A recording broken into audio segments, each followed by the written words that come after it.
A notícia bombástica do dia é a ação do PL questionando o resultado das eleições que foi apresentada hoje ao TSE. Resumindo para vocês aqui, a argumentação do PL é o seguinte: cada urna tem um arquivo chamado log, que é basicamente o histórico da urna, que horas começou a votação, quantos foram os votos, etc, o horário do encerramento, quantos votos teve no final, a zeríssima, né, que indica que tinha 0 votos no início e tudo mais.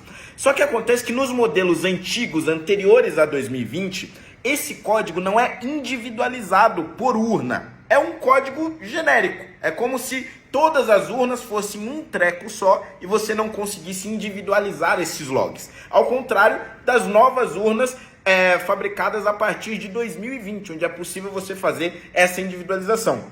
Quando você não consegue individualizar, você não consegue autenticar, fiscalizar, referendar o resultado. Basicamente, essa é a conclusão que chegou o Instituto Voto Legal e os seus peritos contratados pelo PL. E aí, portanto, você teria que desconsiderar os votos depositados em mais de 279 mil urnas. Desconsiderando esses votos, portanto, segundo esse documento aí do PL, Jair Bolsonaro teria tido 51,05% dos votos válidos, enquanto Lula teria tido pouco mais de 48% dos votos válidos.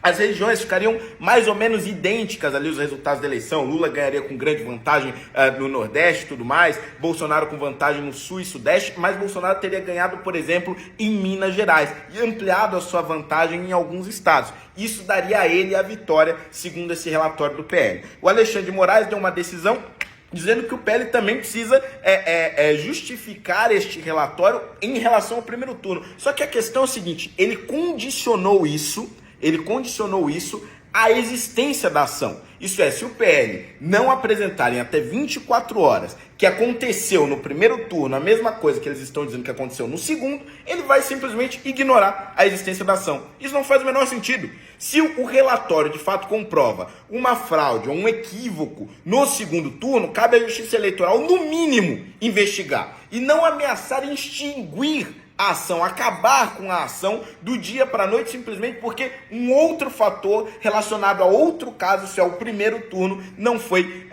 comprovado ou não foi abordado ali nessa ação. Resumindo, Alexandre de Moraes está tentando fugir do relatório absolutamente detalhado e da ação absolutamente incômoda apresentada pelo PL agora à Justiça Eleitoral. Mas o fato é o seguinte: em até 24 horas o PL vai poder aí apresentar uma nova petição com novos documentos e nós vamos descobrir muito em breve qual vai ser o desenrolar desse caso. Mas fato é que o relatório apresentado pelo partido à Justiça Eleitoral é absolutamente histórico. Nunca antes o sistema eleitoral foi questionado em tantos detalhes e em tamanha gravidade na história do nosso país. E não é possível, não é aceitável que a Justiça Eleitoral ou os observadores internacionais das nossas eleições simplesmente ignorem essas evidências tão graves que foram apresentadas hoje. E nós continuaremos vigiando e protestando por transparência e liberdade.